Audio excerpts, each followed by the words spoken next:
Estamos un poquito atrasados del tiempo, pero vamos a seguir. Yo creo que la lección, pasaje bíblico que vamos a leer ahorita se encuentra en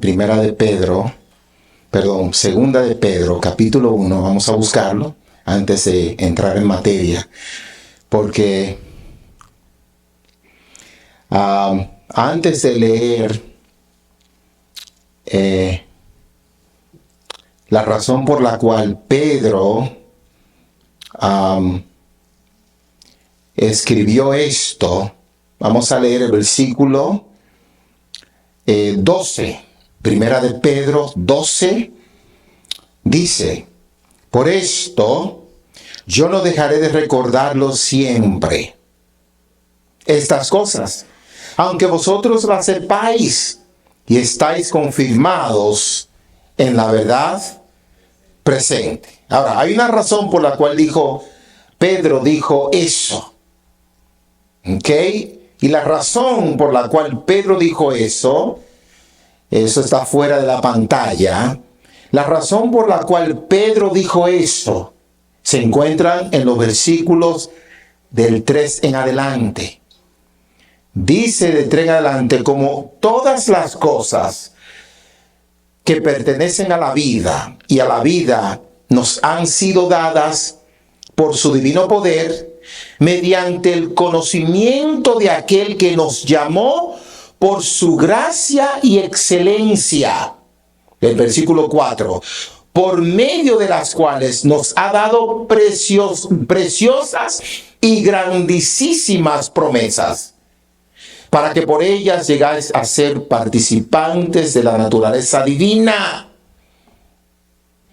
Pare ahí. ¿Llegar a ser qué? Participantes de la naturaleza divina. Eso quiere decir, mis hermanos, que ya el pastor Matos no existe.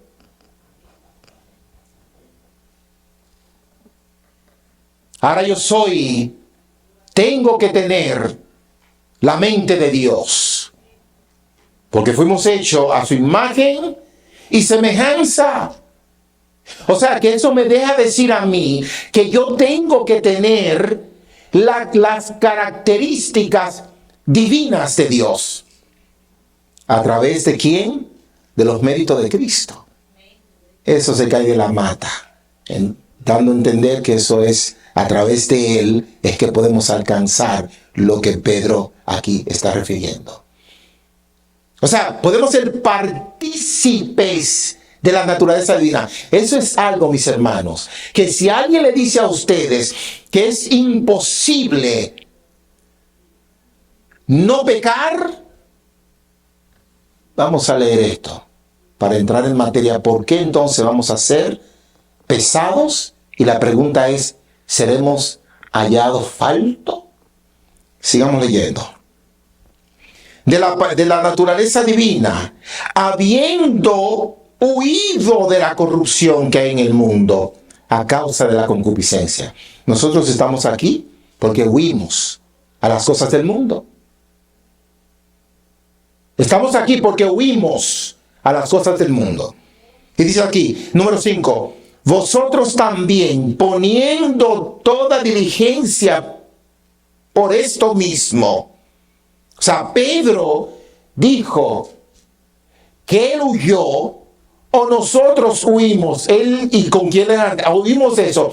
Y por esto mismo él dice, poniendo toda diligencia por esto mismo, añadid a vuestra fe virtud, a la virtud conocimiento, al conocimiento, ¿qué tal del dominio propio? Hay que subyugar ese yo. Step on it. It's not me anymore. It's not I anymore. No soy yo. Ya no vivo yo, sino Cristo en mí. Yo no sé cómo que nosotros nos olvidamos de eso. Al dominio propio, la paciencia.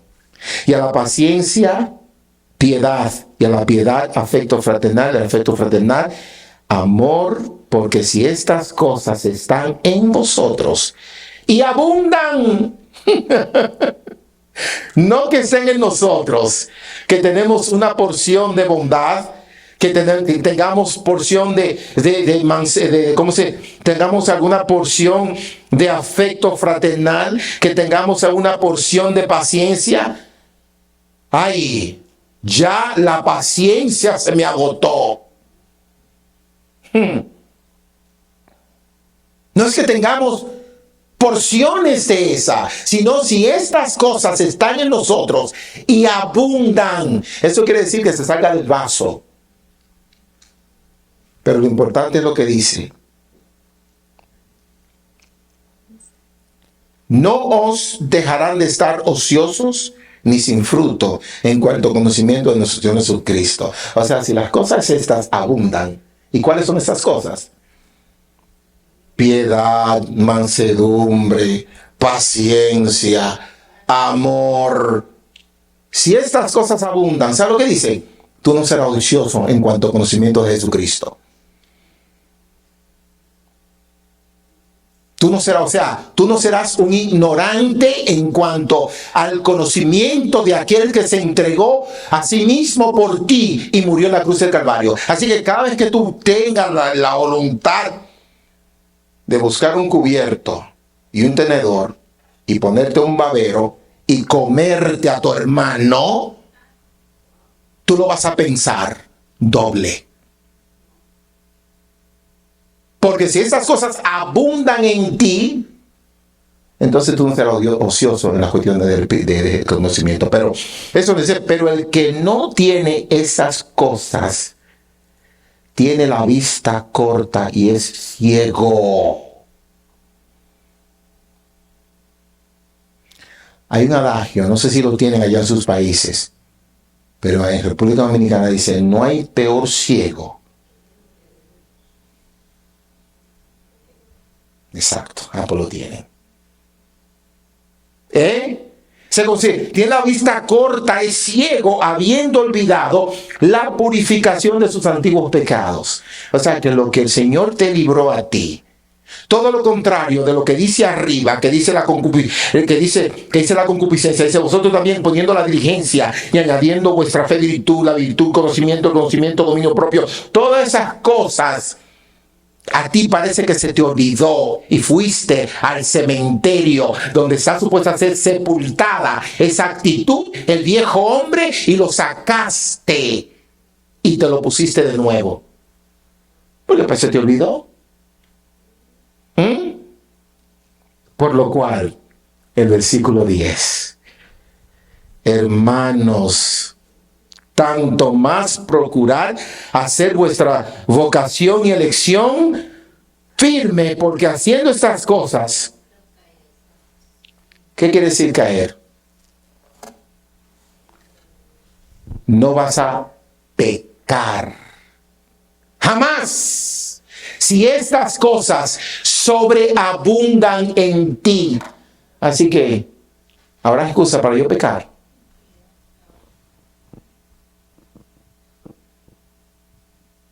Puede haber una excusa, una sola, y no excusa de justificación, sino una excusa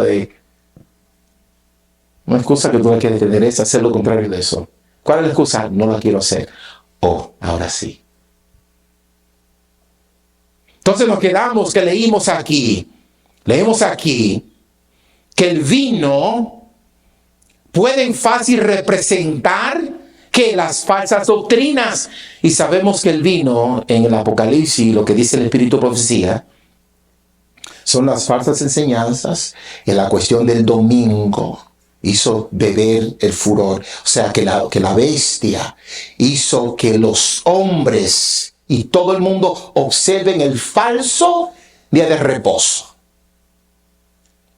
Pero ¿sabían ustedes que nosotros podemos estar observando el día de reposo falsamente? ¿Qué dice Isaías 58? Sí, ese mismo, el que habla del sábado, que dice, no hablando tus propias palabras, no hablando tu propio camino, que si tú venerares el día sábado, estoy parafraseando, te subiré a las alturas. ¿Y cuál es las alturas? ¿Qué es esas alturas? No es las posiciones terrenales. ¿Cuál fue la herencia de Jacob tu padre? ¿Qué era la promesa de la herencia? Una tierra mejor, donde fluía ¿qué? Leche y miel. ¿Y cuál es la tierra que nosotros estamos esperando?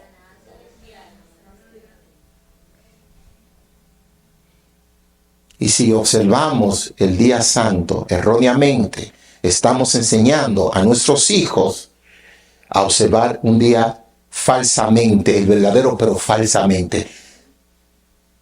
Eso ya lo leímos. Leímos para los que no estaban aquí. Esos son los verdaderos sentimientos de muchos de nuestro pueblo. Y Satanás se alegra ante su éxito. O sea, el Satanás trabaja, está audazmente trabajando con los de adentro, con el pueblo de Dios.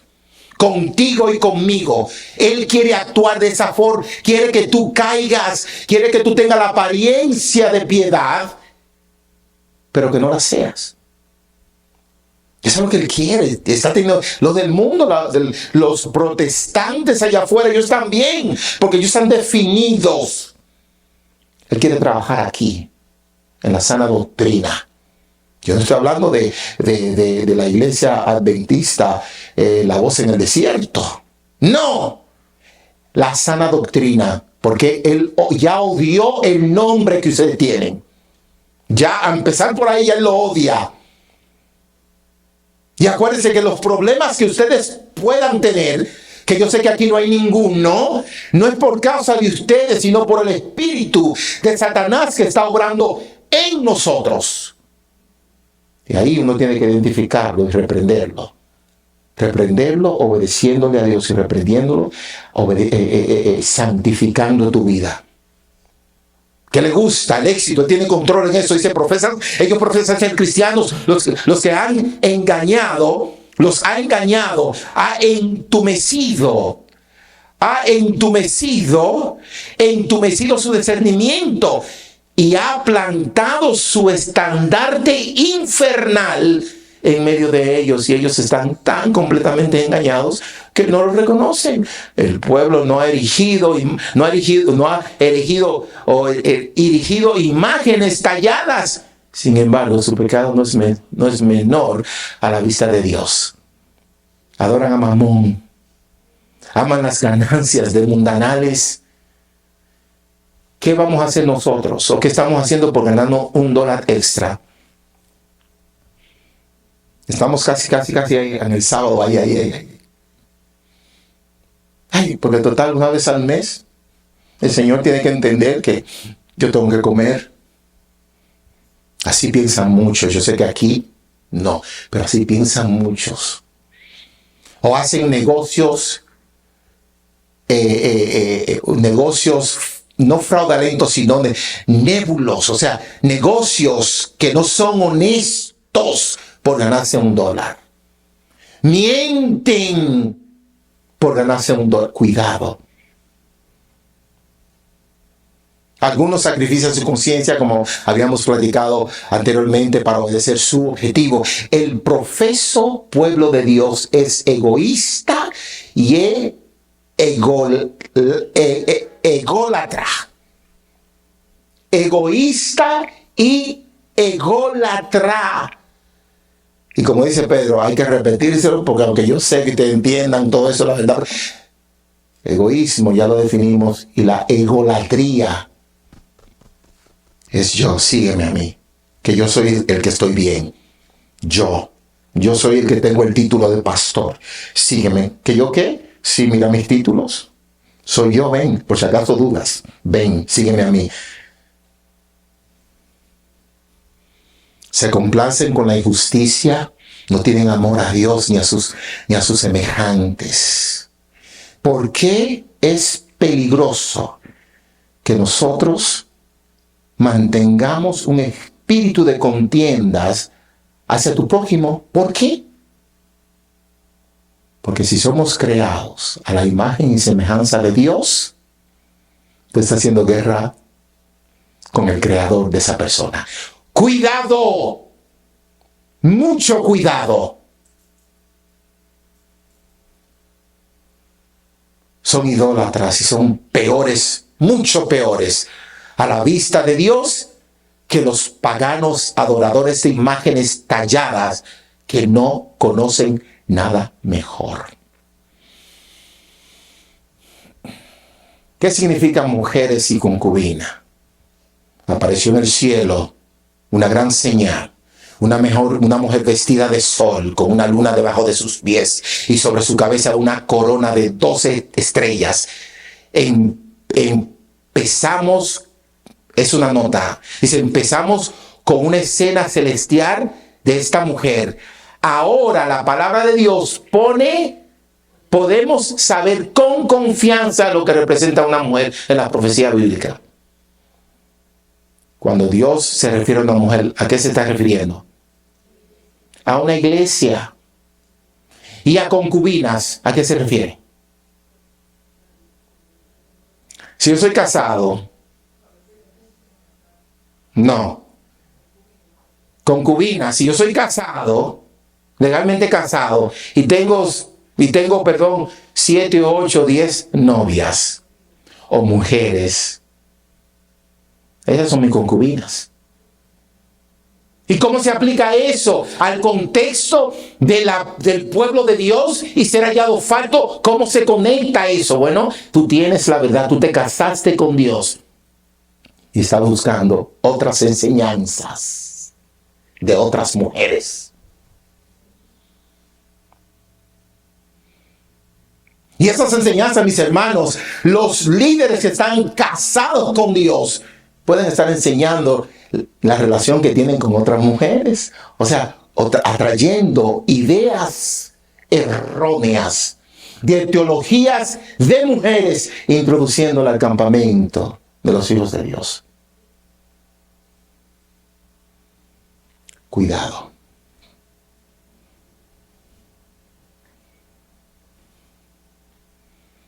Dice, entonces el Señor vio a Moisés.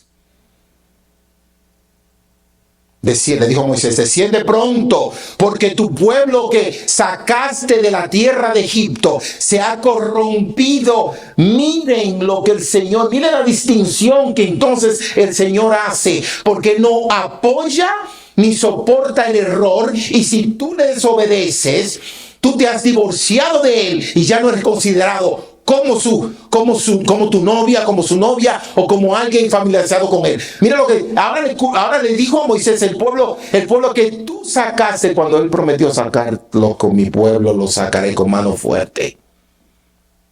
Pero tan pronto tú decides desobedecerle al Señor, tú a él lo estás rechazando.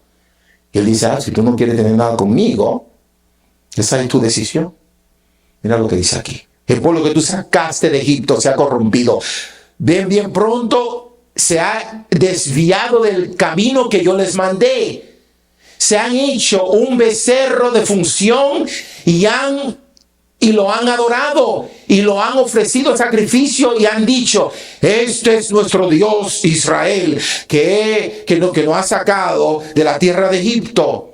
Y el Señor dijo a Moisés, he visto a este pueblo, y he aquí un pueblo de duras cerviz. Entonces dice el 34, bajando, dice, pero ahora ve,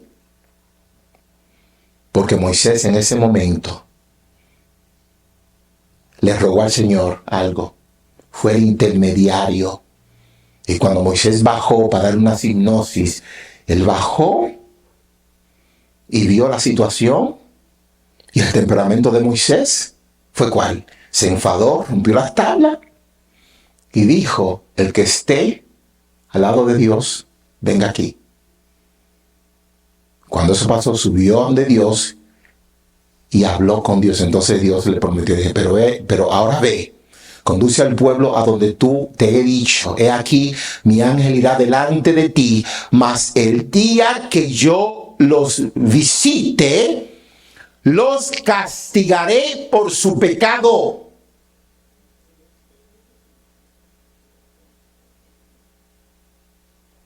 Mis hermanos, ¿usted cree que Dios va a permitir pecado y todo va a estar bien? ¿Usted cree que el Señor va a permitir pecado en tu casa? Mejor dicho, en tu hogar, con el ser querido tuyo, esposa, hijos, hija, y va a dar caso omiso a eso. Conociendo a Dios, ¿usted cree que si Él está preparándonos a nosotros para que vivamos en una atmósfera santa y divina, Él va a permitir que tú peques así por así y lo va a dejar porque es un Dios de amor y perdonador?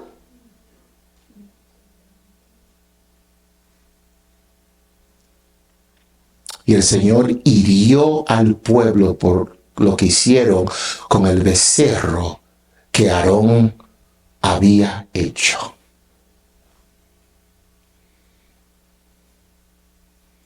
Entonces tú crees que eres lo mejor y el Señor va a permitir que tú sigas pecando, que tú sigas teniendo ese egocentrismo, Él va a permitir, ¿no? Porque Dios es un Dios de amor y él, como dice una parte, dice que él guiña el ojo a la ignorancia.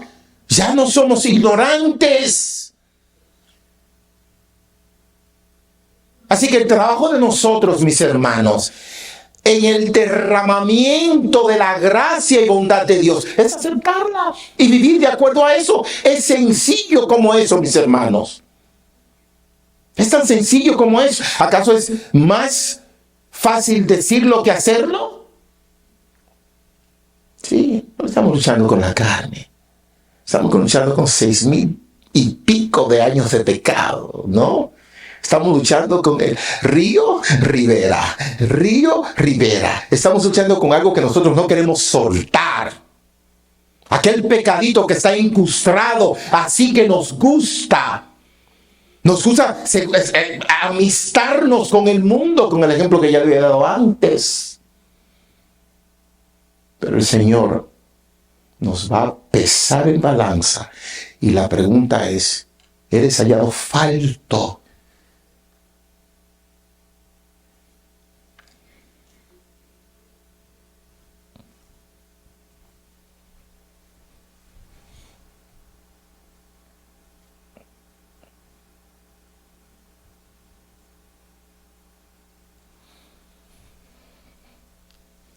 En Mateo, vamos a Mateo 24, perdón, Mateo 12.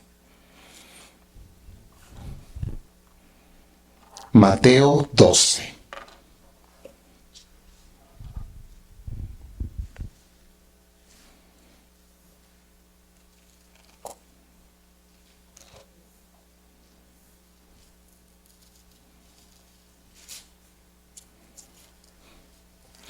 Aquí hay un recuento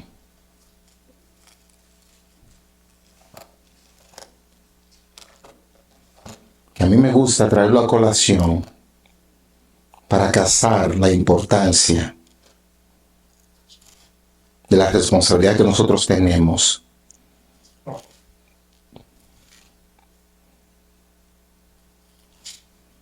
Mateo 12. Ustedes se deben conocer estos versículos. 43 al 45.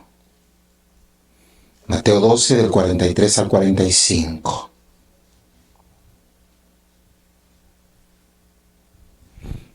Le traigo esto a colación, mis hermanos, porque la importancia de nosotros reconocer en qué camino nos incursamos es importante para el éxito. Y usted sabe lo que quiero decir, porque cada vez que usted ha tomado una decisión en su vida y ha tenido éxito, ¿qué usted ha hecho sobre esa decisión? Ha sido persistente. Ha sido persistente en esa decisión. Y la persistencia, sea buena o mala, tiene un resultado, bueno o positivo, negativo o positivo. Tiene su resultado. Entonces el mero hecho de tú decir, ya acepté en mi mente, ¿cómo se llama eso? Lógicamente aceptado, y he podido comprender las verdades bíblicas, las básicas que me van a llevar al conocimiento de mi Dios. He entendido finalmente, lógicamente, lo que el espíritu de profecía me dice en cuanto al comportamiento. El entendimiento lógico te va a llevar a través del tiempo que nos espera. Lo lógico ¿te va a llevar meramente? No. Lo práctico sí. Lo práctico es la única forma que se demostrará que nosotros hemos adquirido no tan solo el conocimiento, sino la práctica de lo que una vez estudiamos. El mero hecho de decir, como aquí dice, y este capítulo, el 12, habla de lo que Jesús pasó, ¿no?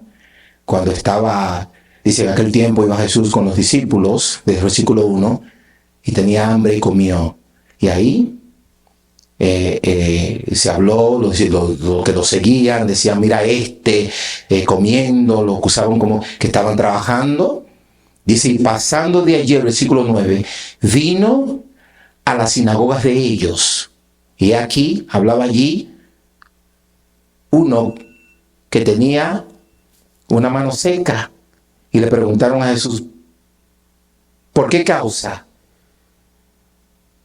Dice, ¿es lícito sanar en sábado? Aquí es importante notar que Jesús entró a las sinagogas de ellos. Wow. Entonces eso quiere decir que hay iglesias establecidas que no tienen nada que ver con Jesús, que no son de Él, que proclaman su nombre y no son de Él.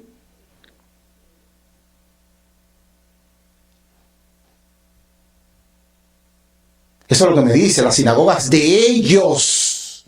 O sea, sus iglesias, porque estaban ahí predicando sus doctrinas, haciendo beber el vino de sus doctrinas. Entonces, por eso es que Jesús enfatiza y dice en el 43, cuando el espíritu inmundo sale del hombre, anda por lugares secos, buscando reposo, y no lo halla. Yo cuando voy al parque, o cuando queremos gozarnos de la naturaleza, nosotros escogemos algún desierto. ¿Por qué? Está árido, no seco, no hay vida. Entonces, ahí es que yacen los espíritus, donde no hay vida. Y Él lo considera un lugar para Él reposar. Por eso es que, mi hermano, cuando tú eres instado por algún demonio, provocado a hacer unas cosas que no debes hacer, es porque Él te considera un lugar seco, donde puede entrar y salir cuando Él quiera. Es más, ahí lo dice, miren. Y entonces dice, a mi casa de donde salí,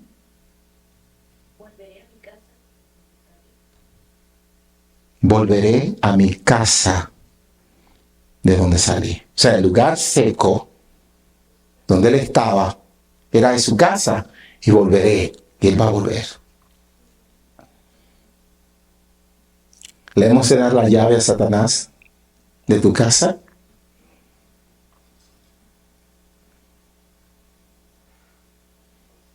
Yo dije que a veces el diablo causa que tengamos problemas neurológicos. ¿Y cómo entonces combatimos eso? ¿Cómo podemos combatir esa guerra que hay entre nosotros? Tenemos esa fe intermitente. ¿Cómo es? ¿Cómo es que combate eso? Si ahuyentamos al enemigo aceptando sus doctrinas, aceptando las doctrinas del cielo, lo ahuyentamos. ¿Cómo es que evitamos que tengamos ese problema neurológico, que tengamos una fe intermitente? ¿Cómo evitamos eso? ¿Cómo es que nosotros curamos o saciamos la sed?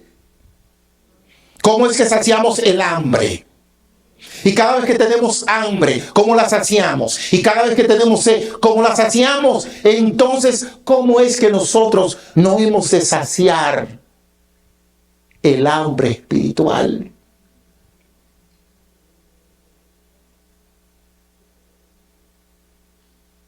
Nos gusta a veces tener hambre. Él sale y vuelve. ¿Sabe lo que hace? Él trae consigo 7 otros demonios. Y por eso es que a veces nosotros no podemos, porque le hemos dado un vistazo y hemos dejado entrar a alguien que hemos expulsado hace 5, 10, 15, 20 años en nuestras vidas. Mis hermanos, la pregunta es, ¿será hallado falto? Esa es mi pregunta, esa es la pregunta que se hace. En la sentencia divina, ¿tú serás hallado falto? Cuando regresemos esta tarde, vamos a estudiar lo que dice Apocalipsis 11, la cual fue el texto de la lectura de hoy. ¿Qué significa que el Señor mandó a Juan, que Juan vio con una vara para que mida al pueblo? Una caña. ¿Qué significa eso, mis hermanos? En el tiempo actual que estamos viviendo, a la luz de las profecías, ¿qué significa eso?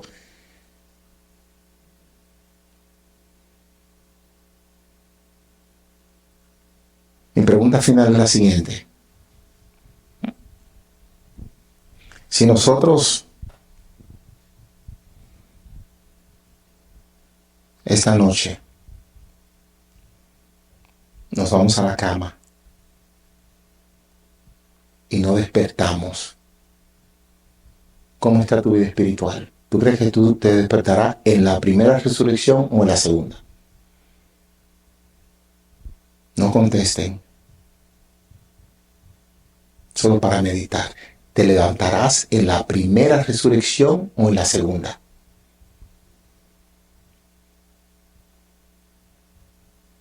Haz un análisis de tu vida la semana pasada.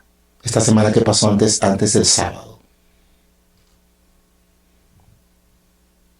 Del 1 al 10, ¿cómo representaste a Jesucristo? ¿Cómo representaste la fe que tú profesas tener? Del 1 al 10, ¿cuál fue el número? No lo digas, sino piensa en Él. Porque Dios no puede tomar menos de 10. Si tú tienes 9.5, es un Dios como celoso. Él no comparte su amor con nadie. ¿Cómo es entonces que vamos a compartir el amor que le pertenece a Dios y así esperar ser salvo? Explíquenme eso, por favor.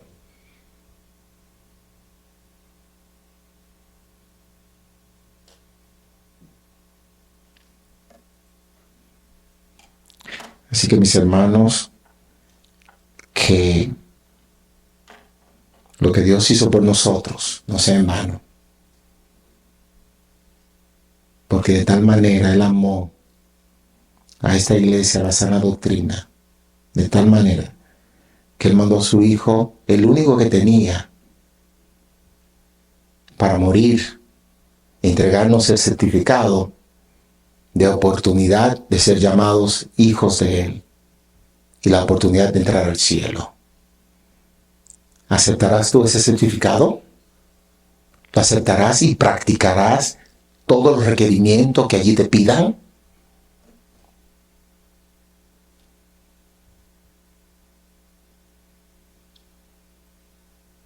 Es bueno tener el conocimiento, pero sin la práctica no es nada. Si tú vas a motores y vehículos y pasas el teórico, coges el examen teórico y anotas 100 en todas las preguntas y nunca te montas en un carro, ¿eres considerado chofer?